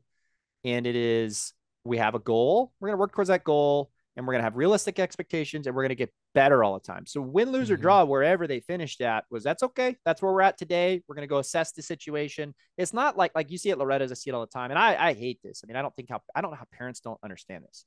My kid just rides so much better than that in practice. We talked about this. I've said this on the podcast. No, he doesn't. Your level of competition is less. Well, he's closer to so-and-so who's killing it here. Yeah, but there's also 40 other kids who are like that here. All 40 of those kids, they're all good, right? So he might kind of sort of ride better. Some kids do shut down on race day. Like there's that. But then If that's what happens consistently, quit racing, dude. I don't know what to tell you. If your kid ain't a racer, well, this is what you do. You race. Right. Those are harsh words. I'm sorry, but he rides so much better in practice. Well, then bring it to race day. Otherwise, it doesn't matter. I don't care what you quit practicing. Clearly, it's not helping you. You Right. know what I Or mean? go get So, professional help. yeah, go Like get a we mental work, coach. Do whatever you got to yeah, do. we But at work the end with of the day, Denise if Hatch. that's Yep. true, then quit doing what you're doing and figure out what you need to do on race day. Because I'm Yep. sorry, but I'm of the opinion that most of the time the kids ride where they're at. They default to their lowest level. On race day, all the bad habits come out. Their base level comes out. And there's two types of kids, in my opinion. There's kids who will crash on race day and throw it away because they're riding over their level. And there's kids who Mm-hmm. will just get where they're at. They won't crash. They're the type of kid that values finishing, which I'm a valuer. I think you should finish, but they don't Yep. want to push it too much to where they might crash. And then you have to get their speed on practice stays in there because they're not worried about crashing. On race day, they default to their lowest base speed. That's how fast I can go with never crashing, in their opinion. And once in a blue moon, they do, right? But, Yeah. there are some kids you've probably worked with. They never crash on race day. Never. Mm-hmm. Well, that's Yeah. because they're going the pace that they're comfortable at. Well, and this was one of our tricks with AC when he was on 85s is the discrepancy between how you train and how you race. And what I mean about that as a physiologist is we look at intensity levels. And this conversation could go two different ways. If I have an athlete that comes in, to your point exactly, and he puts 10 laps together at Loretta's and he's within 2 seconds, I'm happy about that, regardless of how he finishes, because that's what we always go to do. But to your point exactly, how do I validate to the rider and his or her parents that the athlete rode to their potential? Well, I know what their race intensity, we put it in a 10 beat range, right? I know what Derek as an elite racer can hold for a 25-minute moto, not a 20-minute moto, a 25-minute moto. We work that up to 30 minutes because then that makes a 20-minute moto feel easy for your athlete. But here's the point. If you as a parent are pissed off and you feel like your athlete didn't race to their potential, you can't argue with the data. 100%, right? Whether it's heart rate data, max or average, sweat rate. Um, I like the one that you kind of opened my eyes to when you can download the telemetry. How much was the throttle open? How much time was it at 100%? How Yeah, deep in the forks were we? Did we right, actually blow through the stroke and use it the way we set it up to be? Because you have ways to measure that, which I think is right. really, really cool. But now what happens is when an athlete says, I gave everything, did you? Let's Yeah, download did the you? Oh, data. let's look at the data. Or the opposite, mom and dad are pissed and they're like, you didn't give 100%. And the And you kid's like, did. I did. Well, how do you break the standoff? You download the data. And that And again, that's what we specialize in. we had a show about this expectations. As a Yes. parent, when you expected something better, and then you come in and lay into your kid when he really did give it his all, and that's all he Mm-hmm. had, what are you teaching them? Yeah. It's never good enough. Never good Never enough. good enough. So Well, and I have this a is race where, day desire where I want your race day should be the least stressful to your kid mentally from you as a parent. Because if you have to motivate your kid and he's a 14-year-old, some of them are young, but if he's kind of sort of 14 in puberty or whatever, right? sure. If you're the driving force behind why he gives it his all on race day, you got a big problem. Mm-hmm. You should have already Well, developed that habit a long time ago where your kid, when he's out there, that's the best that he's got. There's days he'll come in and be like on his own. That wasn't the best I had. He'll tell you. yeah. Well, that's where we specialize in making sure that we break that emotional warfare. You either did or you didn't. The numbers don't lie, right? And I want the parents, to your point exactly, when you say like, how do they not get it? I always go back to Michael Phelps because he's one of the most decorated Olympians ever, and we've all seen him on the TV, right? Can you imagine somebody getting up in his face? They have what they call the quiet room right before they go out. That's when you see them with their headphones on and they've got their coats to keep them warm and everything, right? Can you imagine if his coach was in there? Don't blow your start. Now, don't go early. Don't screw up that flip turn. We've got forward in 100 meters, you've got 3 turns, right? Or if it's a 50-meter pool, they've got 2 turns. Don't blow that turn. Make sure you don't take that full stroke until you get past the flat, right? Just telling them everything not to do. And how many times have we spoken about don't think about a pink cow with black spots? Right. Don't think about a pink cow with black spots. So when you're looking at creating an environment of success, it doesn't include stressing the athlete out. It doesn't include negative reinforcement. Now, again, we're not trying to raise a bunch of snowflakes. Like you said, racers race. Either you've got it or you don't. And then this is where the young athletes get pissed off at me. I'm going to use a loose number. Let's say that you as an athlete, I know you can race between 185 and 191, and that's your sweet spot. You're not going anaerobic, We know that that's your sweet spot. You come in and average heart rate's 172. Well, that's when I look at you as an athlete and I go, okay, if you're going to give local level effort, then mom and dad are going to give you a local level bike. Now that's not a threat. It's just, dude, we're only going to pour in as much as you pour in. We're No, only going to give what it's you nailed, give. right? It's nailed. And that's the That's challenge it. of the parent. It's nice to have data. And unfortunately, a lot of them don't. And then you just don't know. Now, granted, it's not, I mean, how do you filter data? We know that. That's tough, right? Sometimes data is hard to filter. Sometimes your kid's not healthy. You don't know that. Shows up on race day, can't get his heart rate up. Dude, something's up, Well, right? that's our job to make sure Right, that right. that You doesn't know that, happen. right? But if Yes. you're trying to do this on your own and you don't have Coach Rob to look at that, and you're like, I just don't understand. We worked hard. These are our metrics. We're normal numbers, and we grind, and we get to Loretta's, and he can't push, and he's telling me he's pushing. That's all he's got, but his heart rates are off. Well, guess what? You didn't do it right, and that's Yep. where a guy like yourself understands this stuff.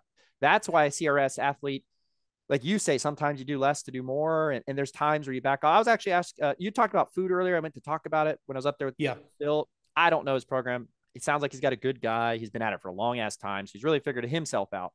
But I'll tell you Mm-hmm. this, parents, all day long, that dude's eating food. Mm-hmm. All day long. The second he shows up, he already ate at home and he's eating right before his moto. And he's got his little, whatever you want to call him, his carbs, essentially, Yep. right? He's got his Yep. gels, he's got easy to digest carbs throughout the day. It's essentially what I asked about. I don't know exactly what it was, so don't ask.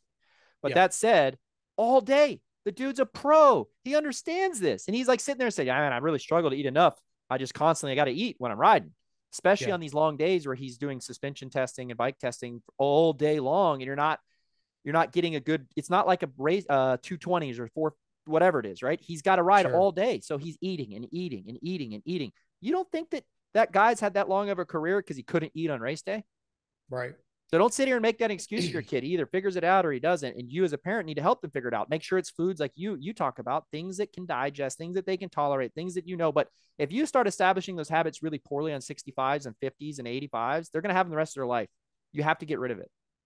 Well, and that's the part that's why I enjoy doing these shows with you is we're not here to beat up on parents. We're not here to paint kids into a corner. It's about trying to kind of peel the scales back a little bit and look at doing things differently. I always say with my clients, if you don't understand the purpose of this workout, like for example, Derek, you just mentioned, if you don't understand why a warm up is important, you probably aren't going to do it. Well, I failed you as a physiologist if you don't understand the value of it. Now, if you don't warm up and you don't race to your potential, those two go together.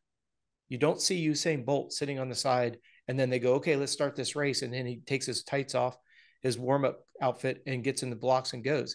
Usain Bolt warms up for an hour to race under 9 seconds. But yet our sport thinks they're too cool for school.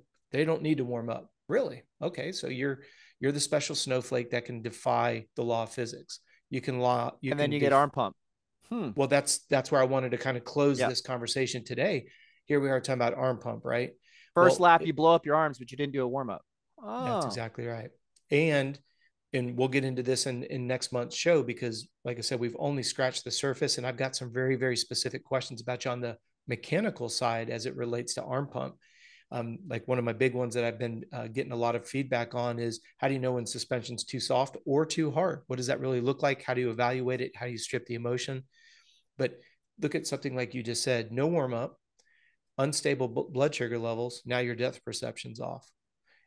I mentioned to you earlier, you have to be strong and flexible. So now you're not warmed up. You don't have the ability to look far enough up the track. You're looking at your front fender. You make a 3-point turn out of a corner instead of being able to butter it. And then you get beat by people you've never been beat before. And now the suspension sucks, the motor sucks, the bike sucks, your child sucks. Everybody sucks except we don't have solutions for it. Really? Well, if you don't heat cycle a motor in the cold winter, right? yep. It's 12 below zero. You crank it up, throw it and drive and go. And then you crack the head and you go, I wonder what happened. Well, the law of mechanics, the law of physics says, if you don't let it warm up and expand, you're probably going to crack the cylinder head. If I can And take your athlete's motor out after a race and throw it in an ice bath and it right. cracks, the law of physics What do you takes expect? over. Look, we What do you talked about expect? this on the show with you. I was going to ask you about the arm pump side. Yes. I'm sure you have got this metrics, but like first lap, they rip a whole shot. It's a huge event, biggest event of the year, and they don't breathe. Their heart rate spikes. They didn't warm up properly, so their heart rate's actually delayed, right? That's usually what happens. Mm-hmm. And then you go anaerobic. Mm-hmm. Now what? You're, So from a you're going physiological backwards. standpoint, yeah, well, how do You're, you go? How do you get away from anaerobic? What happens if Usain Bolt after the 100 or the 200? they take Well, a long this, time to recover. yeah. Well, this is something that becomes very important. I can say here on the show, let's do a warm up.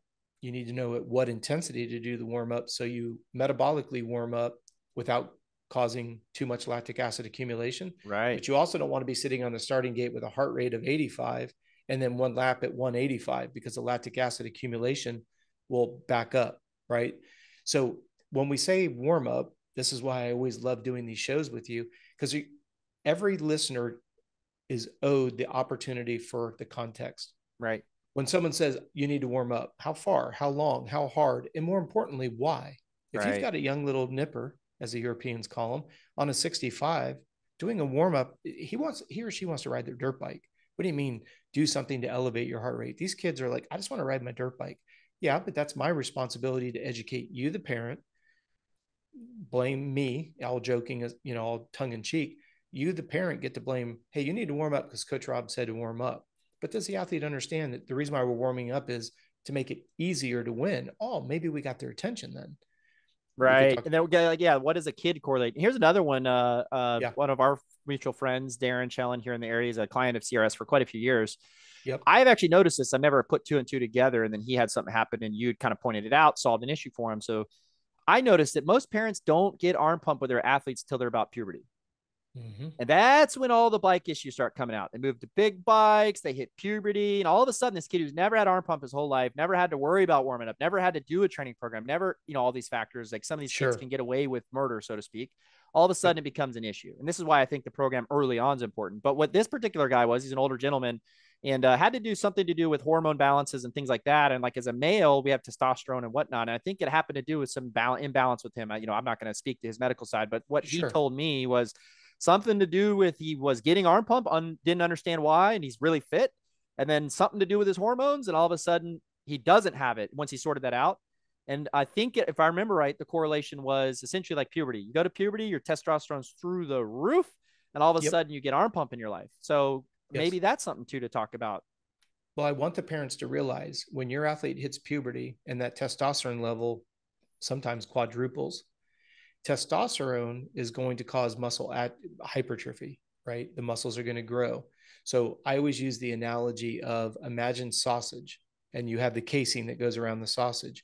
Well, if you just keep overpacking that casing, eventually that casing is going to explode. Well, that's what's happening to your young athlete. The muscles are growing ahead of the blood vessels. Now, it's not like we're talking seconds. This is over the course of weeks and months. Right. Think about it as your athlete hormonally, because the only role for hormones in the body is to communicate. Yeah, we're very excited because now your athlete's getting a little bit more muscle, a little bit more durable. But unfortunately, everything else has got to play catch up. It's like you modding a motor and then trying to run a stock chain and wondering why you keep popping the chain. You've got to remember that those blood vessels are not able to expand as quickly as the muscles are because of the power of testosterone. But that's But why this program starts early for you guys. The kid needs to be developing because actually I don't know the physiology like you do, but I do know the more you work out, the more your capillary development. What I mean by absolutely. that is just what you're talking about. I Yep. sound like I know what I'm talking about there. I don't. What I'm saying is that you're saying the blood vessels need to develop. Well, if you're working out, your blood vessels develop and your cardiovascular system, your lungs, your all that stuff. So that's why you have to kind of be ahead of the eight ball there, right? And like you But said, you also just not too brought up much. something that has to be addressed though. If you train at a heart rate level that's too high, it actually truncates the ability for blood vessels to grow and penetrate the muscle. So think about them like a freeway. You need blood vessels to get oxygen in. You actually need arteries. Oxygenated blood comes out of the arteries. Unoxygenated blood comes back to the heart through veins. So the blood vessels are kind of in the middle there. And when you go above a certain heart rate number, you actually do not develop. This is why sprint work is counterproductive long term. Yes, you need it, but you need it very specific times during the year. You need it for certain durations of time every week, but it's dependent on what time of the year it is. Now, again, we're getting into some very deep physiology, I'll but I say I'm want, glad to hear it though. I want to say I'm glad to hear it because it's not just working out, putting in time, quote unquote, getting more fit. It's physiological changes to your body. well, think about a carburetor, right? You go from an idle jet to a main jet and you've got pilot, right? You've got your three different jets that are in there if you have a carburetor. Well, you've got to understand that the human body, regardless of bike size, has to be able to these are energy systems. It has to have it has to have a strength base. It has to have an endurance base, and it has to have a lactate tolerance base. That's why I was saying earlier, for the listeners, they would refer to that as your sprint speed. Well, you can't just do nothing but sprint work and expect to build endurance. You've got to be constantly, and that's what we specialize in, is as the year goes on, you've got to change the training program based on, as you said earlier, and like you said, and at a minimum, that's 6 months. At a minimum. At a minimum is 6 months. Realistically, it'd be like they call you after Loretta 6 months later, there's some dividends, but the reality is it's, if you try to do it at January, you're going to be better. Don't get me wrong. But that, again, right.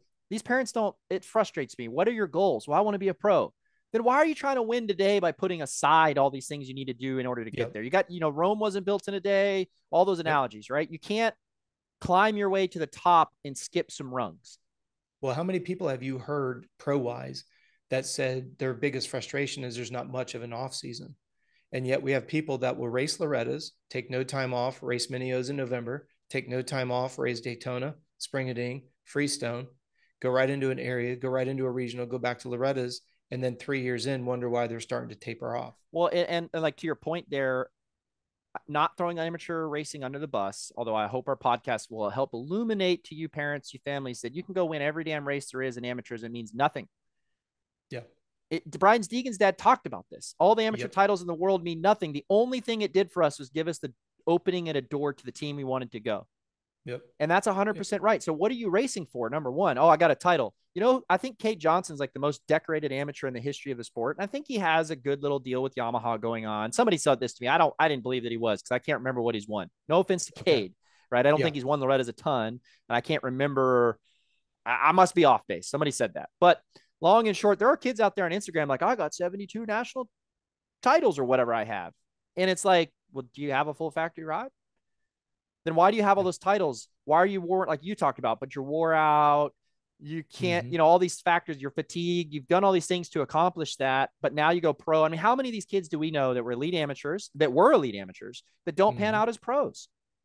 So almost the goal is as a parent, right? The goal is as a parent is to, what are we really trying to do? Well, we're trying to win, but which is, you got to win to win.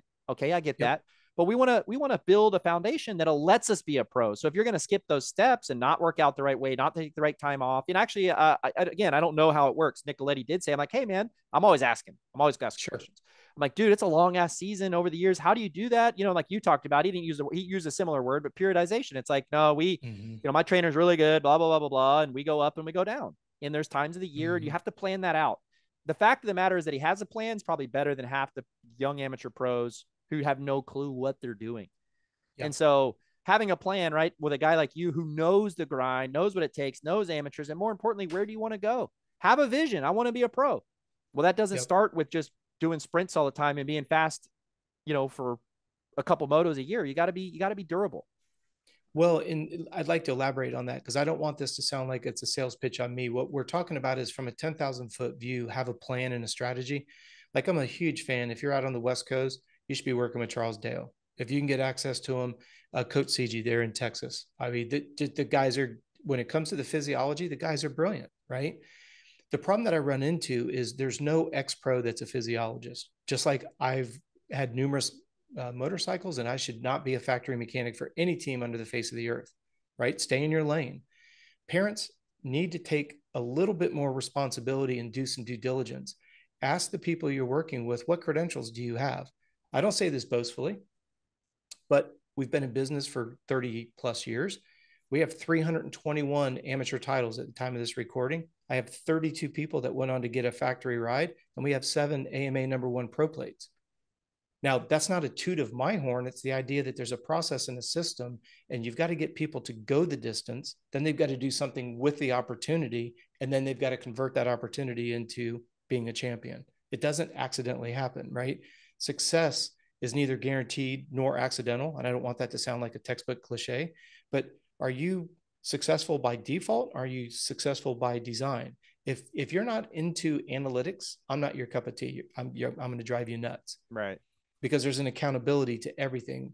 Like we were talking about, whether it's picking up that race fuel, the mechanic, it's not a matter of whether the mechanic wants to do it. You do it because that's what discipline requires. Yeah. And when we look at the idea of trying to build durable athletes that can go the distance, these parents are spending so much time and energy and resources getting them there. I challenge every parent.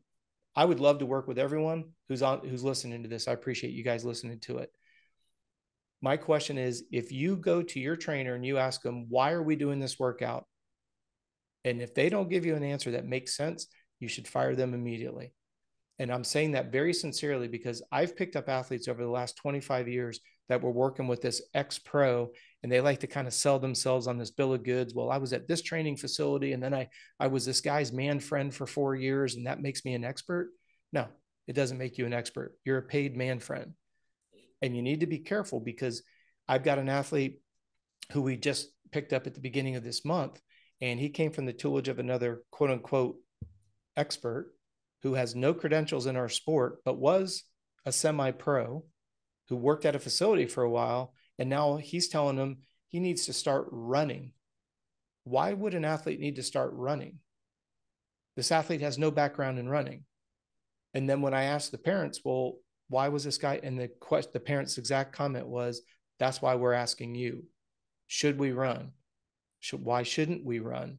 If we run, how far, at what heart rate? Right. And I said, you weren't provided that? They said, no, we were just told to run.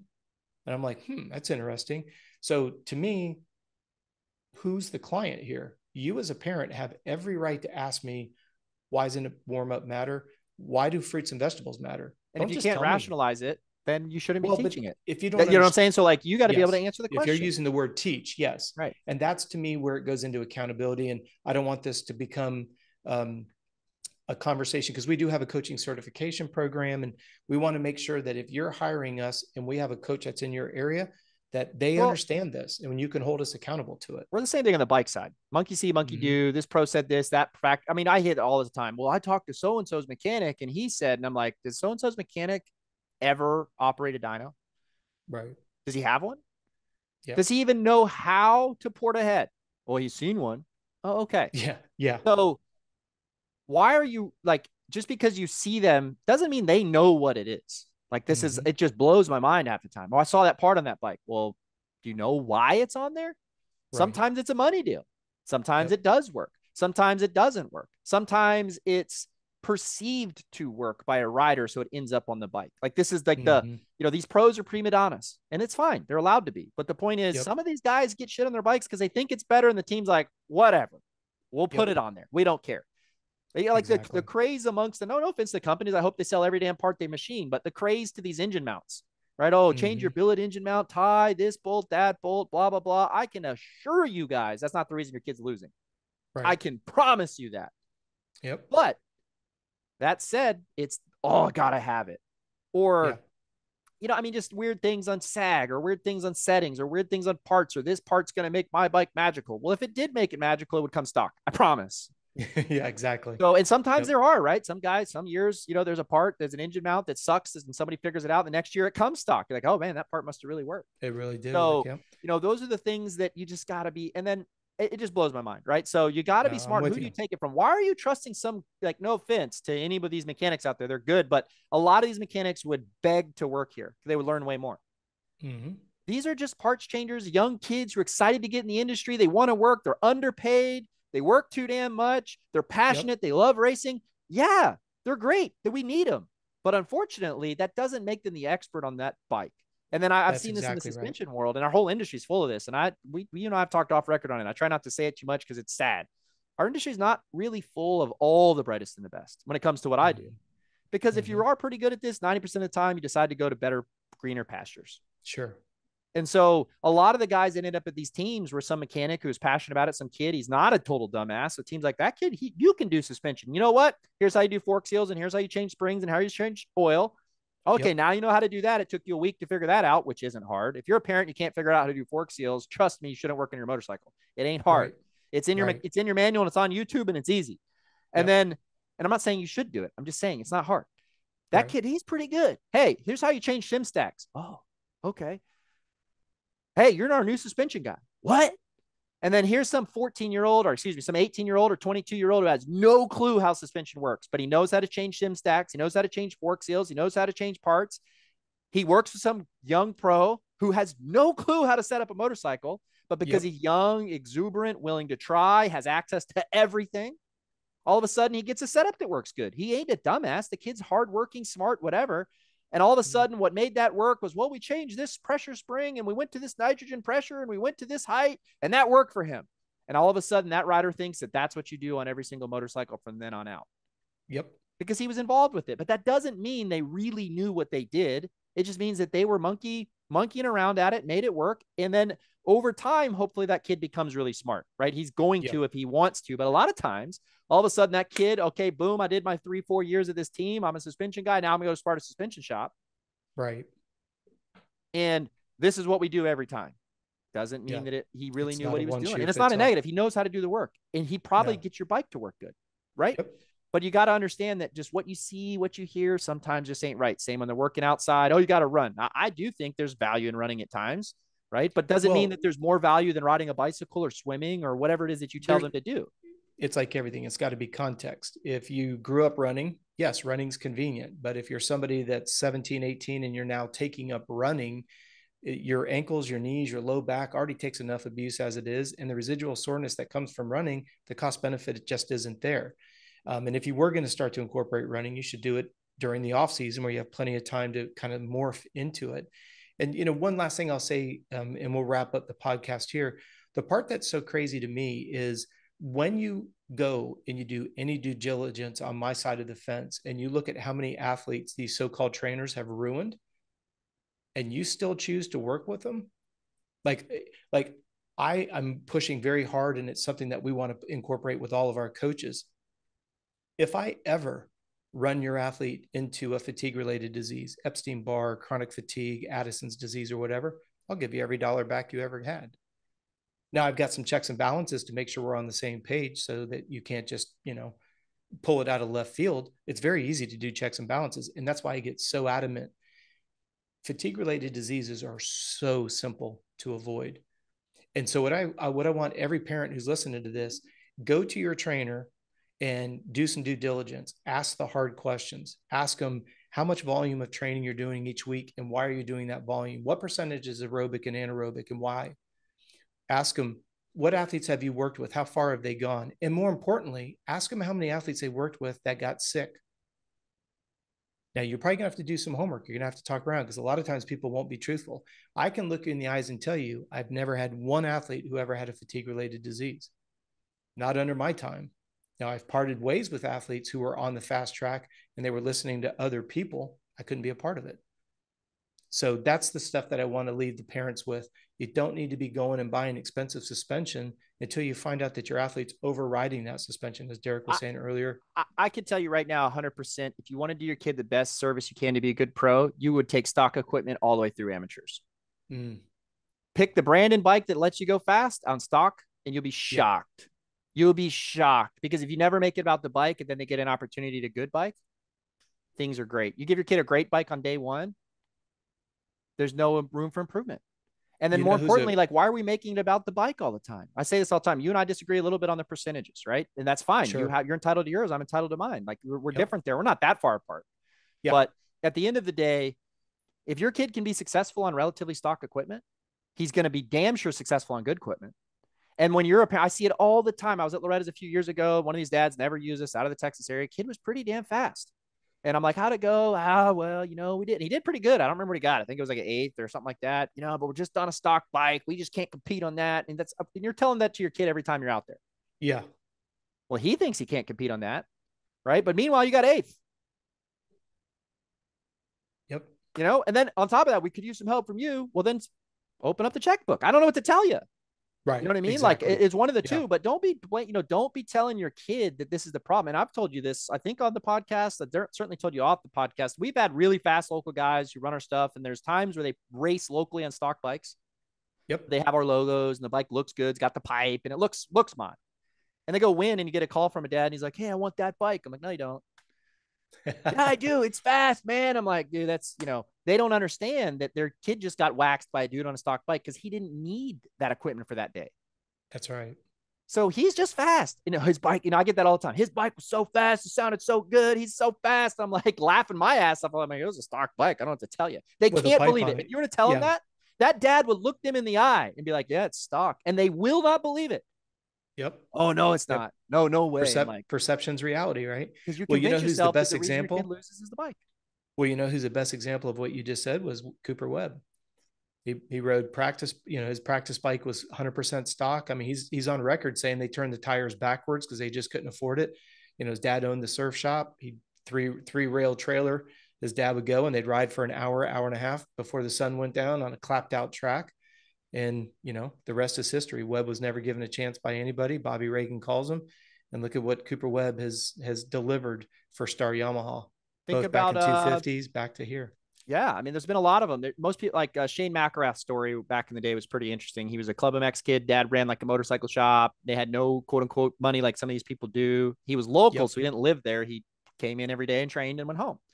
And Yep. apparently, from the story I heard, and somebody who knows it better than me can tell it better, but from what I heard, he was out on some old clapped out 125 every day, blowing it up every week. Take it home, work on it, come back, blow it up. And it was just not a good bike. Yep. Well, I forget how exactly it happened, but like his sister or something buys him a 450 stock, bone stock Honda 450, comes out to club and like lays the wood to the pros, to everybody, whatever. And this is right before Loretta's, like a month before. People are like, who the hell's that kid? That's Shane? He's that fast? They had no clue because he's on Yep. like a 125. He's getting all he could get out of it. So then the Olins guy at the time used to go out there a lot. It's like, oh, I got a 250F. I'll give it to him for Loretta's. I mean, dang, we didn't, and he goes out to Loretta's and crushes it. He was actually competing with Webb that year in each Okay. moto. I forget who the other kid was. It was Webb, McElrath, probably a PC kid or something, or a Geico kid. Probably was a Geico Yep. kid. And ends up getting a ride out of the deal. But he was on a relatively stock 250F and a bone stock 450 at Loretta's. And the 250F was like, Olin's guy did suspension for him, and he had a pipe and silencer and some race gas. And he went out in the B mod classes and was mixing it up, leading motos.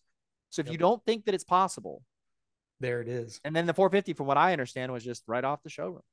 And Yeah. so, ask Justin Brayton about it. He's been on record. I raced arena cross on a stock motorcycle, stock suspension, stock Yep. everything. And look where he got to. So I'm not trying to talk Exactly. myself out of work. I really believe in what we do. But you also, Mm-hmm. as a parent, have to believe in what we do, which is this is an iterative process. It's getting better. It's not just some magic wand that makes your bike a winning bike. It just doesn't work that way. Exactly. I can No. give And you a championship bike that's won championships, and you won't win championships on it if you're not there. That's just the that's fact. right.